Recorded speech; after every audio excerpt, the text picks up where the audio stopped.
Hello, नमस्कार दोस्तों। दोस्तों आपका पेपर हो चुका है भाई 3 जुलाई को जिनका पेपर था।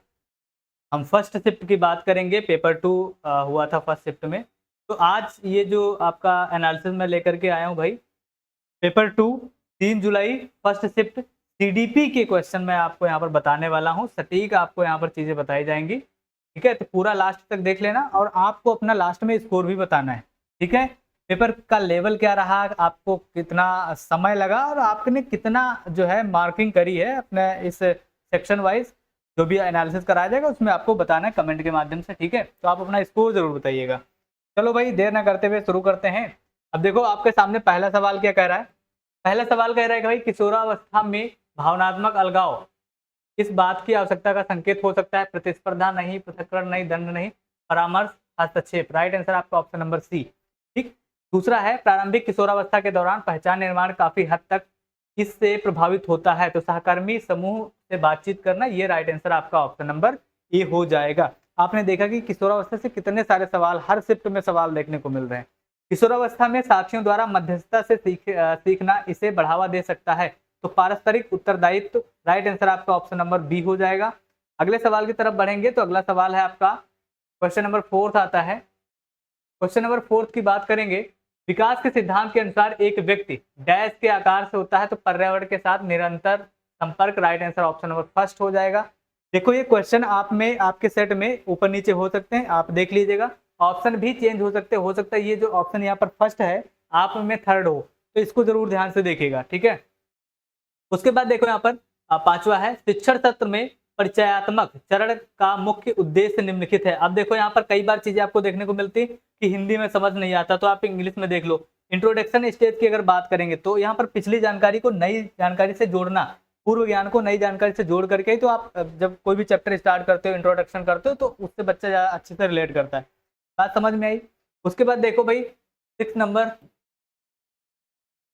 सवाल क्या कह रहा है? किसी छात्र को धीमा सीखने वाला लेबल करने के परिणाम स्वरूप हो सकता है। क्या हो सकता है भाई? यहाँ पर क्या हो जाएगा? स्वपूर्ति भविष्यवाणी हो जाएगा। राइट आंसर आपका ऑप्शन नंबर फर्स्ट हो जाएगा। इसमें ये गलत है। राइट आंसर आपका ऑप्शन नंबर फर्स्ट हो जाएगा, ठीक है। उसके बाद अगर हम बात करें तो किशोरावस्था में तत्परता के नियम का अर्थ है कि शिक्षण को विकास की अवस्था में नजरअंदाज करना। गलत बात। याद करने पर जोर देना नहीं, केवल वाली चीज गलत। किशोर के मानसिक विकास और स्तर समझने की क्षमता के अनुरूप होना चाहिए। राइट आंसर आपका ऑप्शन नंबर डी हो जाएगा। बात समझ में आई कि नहीं? उसके बाद अगला सवाल है आपका क्वेश्चन नंबर 8 क्या कह रहा है? क्वेश्चन नंबर 8 किशोरावस्था देखो फिर से आ गया। सुदृढ़ीकरण जो आंतरिक प्रेरणा को बढ़ाता है उसे क्या कहेंगे? धमकी भरा होना चाहिए? नहीं। व्यवहार को अत्यधिक नियंत्रित करने के बजाय मार्गदर्शन और प्रोत्साहन प्रदान करना चाहिए। Option number B. सुदृढ़ीकरण अनुसूचियां इस बात को प्रभावित करती हैं कि क्या प्रतिक्रिया की गति और दृढ़ता पर करेंगे। भाई रेफ्लेक्स आप देखेंगे कि यहाँ पर बहुत सारा क्वेश्चन में रेफ्लेक्स देखने को मिलता है जो शैशवावस्था में होता है भाई, है ना, 0 से 2 वर्ष के बीच में। तो वो सारी चीजें नहीं यहाँ पर, ठीक।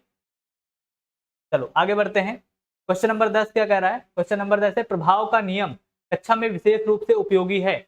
व्यवहार प्रबंधन, नैतिक विकास, अमूर्त चिंतन, वैचारिक तर्क। बताओ भैया सभी लोग हैं, क्या हो जाएगा? व्यवहार प्रबंधन हो जाएगा। ऑप्शन नंबर बी हो जाएगा। अत्यधिक प्रतिस्पर्धा कम कर सकती है। अगर ज्यादा कंपटीशन आप करवाएंगे तो कहीं ना कहीं बच्चे के अंदर आंतरिक प्रेरणा जो होती है वो कम हो सकती है। भावनात्मक असुरक्षा का परिणाम क्या हो सकता है? तो यहाँ पर कम एकाग्र मतलब फोकस बच्चे का कम हो सकता है अगर आप असुरक्षा बच्चा यहाँ पर फील करता है तो। अगला सवाल है लेवाइगोस्की के अनुसार माना था कि अधिगम सबसे अच्छी तरह क्या होता है? भाई लेवाइगोस्की कहते हैं समाज से अंतःक्रिया करेगा बच्चा तो बेहतर सीखेगा। अगला सवाल है कक्षा शिक्षण में प्रभावी संचार का एक अच्छा उदाहरण निम्नलिखित में से कौन सा हो सकता है? आप देखेंगे यहाँ पर टैगवर्ड बेस्ड सवाल आ रहे हैं भाई। 3 हटा दो, एक ऑटोमेटिक आ जाता है। निगेटिव टैगवर्ड हटाओ, पॉजिटिव मिल जाता है। ऐसे सवाल बने। छात्रों की प्रतिक्रियाओं पर नजर रखना और शिक्षण विधि को समायोजित करना। बिल्कुल सही बात। राइट आंसर आपका ऑप्शन नंबर फर्स्ट हो जाएगा। उसके बाद भाई पेपर बहुत बढ़िया बना, पैटर्न पूरा चेंज कर दिया है जो कि आप सभी के लिए अच्छी बात है क्योंकि जो कथन और मनोवैज्ञानिक के जो सिद्धांत वगैरह कई बार आप कंफ्यूज होते थे, ये भाई चेंज कर दिए, बहुत अच्छी बात है ये। अगला सवाल आधुनिक शिक्षा में शिक्षण का सबसे अच्छी तरह इस रूप में समझा जा सकता है। तो पाठ्यक्रम को शीघ्रता से पूरा करना, अनुशासन स्थापित करना, नहीं। जो अनुभव है उनको सुगम बनाना, राइट आंसर आपका ऑप्शन फर्स्ट सी हो जाएगा। किशोरों के लिए एक अच्छे सूत्रधार को चाहिए क्या? स्वतंत्र सोच और प्रोत्साहित करना, भाई बच्चा अपनी बात को स्वतंत्रता पूर्वक कह पाए आपसे, है ना, डरे नहीं, तो ये चीज बहुत ज्यादा अच्छी हो जाएगी। और किशोरों के लिए कि हम बात करें किशोर, है ना, तो ये बेहतर होगा। और किशोरों से देखो भाई, किशोरावस्था से कितने सवाल बने हैं आप देखो यहाँ। किशोरावस्था में वैचारिक परिवर्तन के लिए आवश्यकता होती है किसकी? स्मरण की नहीं हो सकती है, यहाँ पर देखो बच्चे ने स्मरण लगाया था। उसके बाद पूर्व धारणा का खंडन हो जाएगा, राइट आंसर आपका ऑप्शन नंबर बी हो जाएगा। ठीक है, D confirmation of prior belief. अगला सवाल है, लचीला मूल्यांकन समावेशन का समर्थन करता है क्योंकि सीखने के समान प्रदर्शन को सुनिश्चित करता है, अनुचित लाभ को बढ़ाता है, सभी मूल्यांकन को समाप्त करता है, पक्षपात को यहाँ पर प्रोत्साहित करता है। तो आपको बताना है भाई यहाँ पर क्या हो जाएगा, सीखने के समान प्रदर्शन को सुनिश्चित करना, जो कि यहाँ पर ऑप्शन नंबर फर्स्ट हो जाएगा। अगला है 12 से 14 वर्ष की आयु में मार्गदर्शन सेवाएं को विशेष रूप से ध्यान देना चाहिए, भावनात्मक विनियमन और सहपाठी प्रबंधन, right answer option number B.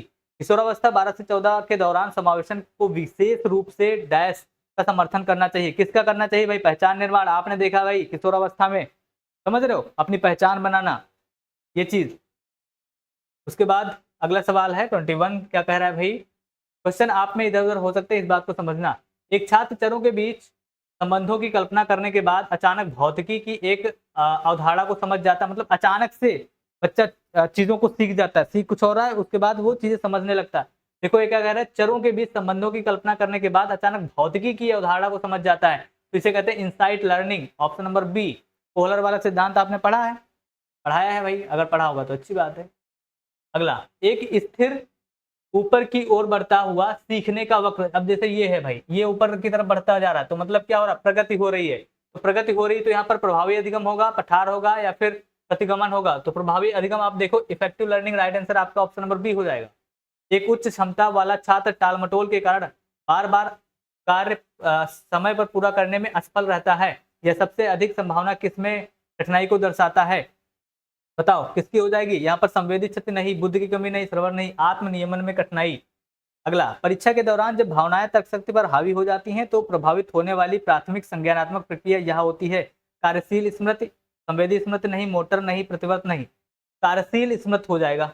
अगला सवाल देखो, ये वीडियो आपको स्लो नहीं लगेगी क्योंकि मैं बहुत स्पीड में करवा रहा हूँ, क्योंकि मुझे लगता है कि आपको एनालिसिस करने में ज़्यादा समय नहीं लगना चाहिए, है ना, और आपको ज़्यादा समय यहाँ पर देना भी नहीं, इसलिए मैं आपको स्पीड बढ़ाने की शायद जरूरत ना ही पड़े, अगर पड़ती तो आप बढ़ा लीजिएगा, अदरवाइज मैं इतनी फास्ट ही चीज़ें करवा रहा हूँ। ठीक, अगला सवाल, एक किशोर द्वारा परिकल्पना परीक्षण के माध्यम से वैज्ञानिक समस्या समाधान यह दर्शाता है। अब देखो यहाँ पर परिकल्पना की बात कर रहा है, तो परिकल्पना आपको पता है कि किसमें आएगा, परिकल्पनात्मक निगमनात्मक तर्क हो जाएगा, ऑप्शन नंबर सी। मध्यम स्तर की भावनात्मक उत्तेजना सुधारती है सीखने के प्रदर्शन, राइट आंसर आपका ऑप्शन नंबर फर्स्ट हो जाए सेकंड हो जाएगा। वे किशोर जो असफलता का कारण क्षमता के बजाय प्रयास की कमी को मानते हैं, उन्हें उनमें प्रदर्शित होने की संभावना होती है। यहाँ पर सीखी हुई लाचारी नहीं होगा, आपको ध्यान रखना, विकास उन्मुखीकरण हो जाएगा, ऑप्शन नंबर सी। बहुत सारे लोगों ने यहाँ पर लगाया सीखी हुई लाचारी। ठीक है, अगला सवाल क्वेश्चन नंबर 28 है, अधिगम अक्षमता वाले किशोरों को सबसे अधिक लाभ किससे होता है?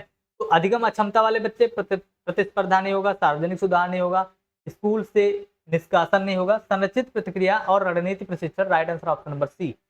परामर्श के दौरान गोपनीयता सुनिश्चित करने वाले शिक्षक यह दर्शाता है कि भाई देखो, टीचर का एक काम क्या होता है भाई, उसका एक पेशा होता है नैतिकता कि सही और गलत की भाई बच्चे के अंदर समझ विकसित करे, right answer option number first हो जाएगा। कौन सा कारक बच्चों में भावनात्मक सुरक्षा से सबसे अधिक निकटता से जुड़ा हुआ है? तो अगर हम भावनात्मक की बात करेंगे तो अधिकारपूर्ण पोषण हो जाएगा। भावनात्मक मतलब भाई हर एक बच्चे को अधिकार अपनी चीजों को कहने के लिए, है ना। यहाँ पर देखो 30 सवाल जो हमारे सीडीपी के आते हैं भाई वो कंप्लीट हो चुके हैं, तो आपका स्कोर कितना हुआ कमेंट करके जल्दी से बता देना भाई। और नेक्स्ट एनालिसिस नेक्स्ट सब्जेक्ट का भी आपको यहाँ पर देखने को मिल जाएगा, तो चैनल से जुड़ जाओ और लाइक करना, शेयर करना। ठीक है, बाय बाय।